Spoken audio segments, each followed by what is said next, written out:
फ्याफुल्ला टाँसिदिले सम्पूर्ण मेरो आपा आमा दाजुभाइ दिदीबहिनीलाई तपाईँहरू कस्तो हुनुहुन्छ, सन्चै हुनुहुन्छ र म पनि सन्चै छु। म फेरि तपाईँहरू सामु केही कुराहरू लिएर आएको छु।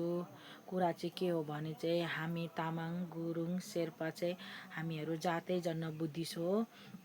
हाम्रो चाहिँ जात कसैले सोध्ने बित्तिकै हामीले आफ्नो जात बताउने बित्तिकै तपाईँहरू लामा जात हो, बुद्धिस्ट जात हो भन्छ। हामीलाई कसैले सोध्यो भने तपाईँहरू के जात हो भन्यो भने हामी तामाङ हो, हामी गुरुङ हो, हामी शेर्पा हो भन्ने बित्तिकै तामाङ गुरुङ शेर्पालाई चाहिँ हाम्रो थर बताउने बित्तिकै तपाईँहरू तामाङ जात हो, लामा जात हो, बुद्धिस्ट जात हो भन्छ जसले पनि। कसैले पनि तिमीहरू क्रिस्चियन हो, तिमीहरू हिन्दू हो, तिमीहरू मुस्लिम हो कसैले पनि भन्दैन। र हिन्दू र छेत्री बाहुनलाई सोध्यो भने तपाईँहरू के जात हो भने हामी छेत्री बाहुन हो भन्यो भने चाहिँ उहाँहरूलाई चाहिँ तपाईँहरू हिन्दू हो भन्छ नि त छेत्री बाहुनहरूलाई। र बङ्गालीहरूलाई सोध्यो भने तपाईँहरू के जात हो भने बङ्गाली भन्ने बित्तिकै तिमीहरू मुस्लिम हो होइन, तपाईँहरू मुस्लिम हो भन्छ नि त। र मिजुहरूलाई तपाईँहरू के जात हो भन्यो भने हामीहरू मिजु हो भन्यो भने क्रिस्चियन हो भन्छ नि त। जातबाट पनि आफ्नो धर्मलाई पहिचान गर्छ। र हामी तामाङ गुरुङ शेर्पा चाहिँ आफ्नो जात आफ्नो थर बताउने बित्तिकै बुद्धिस्ट हो भन्छ। अनि तर अब लास्टमा गएर अनि उहाँहरू अब क्रिस्चियन छ भने होइन नि म त क्रिस्चियन हो, म चाहिँ अब मुस्लिम हो, म हिन्दू हो भन्ने चाहिँ उहाँले पछि भन्नुहुन्छ नि त। फर्स्ट त उहाँलाई सोध्ने बित्तिकै उहाँले आफ्नो थर म तामाङ हो भन्ने बित्तिकै उहाँ क्रिस्चियन भए पनि, उहाँ मुस्लिम भए पनि, उहाँ हिन्दू भए पनि उहाँलाई कसले पनि क्रिस्चियन हो तपाईँ, क्रिस्चियन हो, हिन्दू हो भन्दैन। फर्स्ट तपाईँ बुद्धिस्ट हो, लामा जातै हो भन्छ। लास्टमा गएर उहाँले चाहिँ होइन म क्रिस्चियन हो, म हिन्दू हो, म मुस्लिम हो भन्ने चाहिँ पछि भन्छ नि त। अनि तर पनि हामी चाहिँ जातै जन्न बुद्धिस्ट हो। तर पनि हामी जातै जन्न बुद्धिस्ट भए पनि हामीले चाहिँ हाम्रो धर्मलाई हामी चिन्नु सकिनँ। हामीले हाम्रो धर्मलाई चाहिँ चिन्नु सकिनँ, पहिचान गर्नु सकेन होइन। अनि तर होइन त अन्य जातहरूले छेत्री बाहुनहरू विदेशीहरू अन्य जातहरू बुद्ध धर्मलाई चिनेर बौद्ध धर्मलाई उयो गरेर होइन अब पहिचानेर उहाँ त्यो बुद्ध धर्मलाई चिनेर बुद्ध धर्ममा लागेर कत्रो कत्रो खेम्बु टुल्कुहरू होइन कस्तो विद्वान हामी जस्तो मिडियाहरू पनि कति विद्वान भएर चाहिँ छोइहरू कस्तो मजाले पढेर चाहिँ होइन मानेहरू जापेर मानेहरू पढेर त्यो बजाउनेहरू बजाएर कस्तो कस्तो भएको छ नि त अन्य जातहरू। हुनु त भगवान बुद्धले भन्नुभएको छ अरे यो छलोकको सबै प्राणीहरू जति पनि छ चाहे त्यो जुनै जातको होस् जुनै समुदायको होस् बुद्ध बन्नु सक्ने हेतु छ। सबैको मनमा बुद्धको गर्व छ, सबैको मनमा बुद्ध चित्त छ। जो पनि बुद्ध हुनसक्छ, जो त्यसको लागि चाहिँ अब हामीले बुद्धले भनेको मार्गमा हिँड्नुपर्ने हुन्छ र बुद्धले भनेको वचनमा हिँड्नुपर्ने हुन्छ। अनि मात्रै हामी अनि चाहिँ अब भगवान बुद्ध जस्तै यो छलोको भावचक्रबाट मुक्त भएर परम सुख बुद्धत्व ज्ञान प्राप्त गर्न सक्छ। अनि हामी तामाङ गुरुङ शेर्पाहरू चाहिँ अब जातै जन्न बुद्धिस्ट भए पनि हामीले हाम्रो धर्मलाई चिन्नु सकिनँ। र हुनु त मेरो गुरुले भन्नुहुन्छ आफ्नो आफ्नो कर्मको फल हो पनि भन्नुहुन्छ।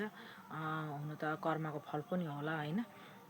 मलाई पनि भरोसा लाग्छ कि हामी बौद्ध अवलम्बीहरू चाहिँ आफ्नो कर्मको फललाई विशेष गर्नुपर्छ। किनकि कर्मको फल जे रोपे त्यही फल्छ भन्छ होइन मेरो गुरुले। तर आफ्नो कर्मलाई पनि भरोसा गर्नुपर्ने हुन्छ।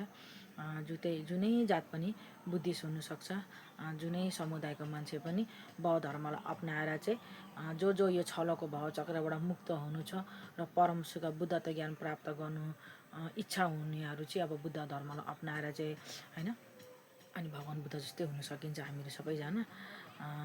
तर हामी तामाङ गुरुङ शेर्पा जातै जन्न बुद्धिस्ट भयो भनेर मात्रै पनि हुँदैन, हामी पनि सिल लिनुपर्ने हुन्छ।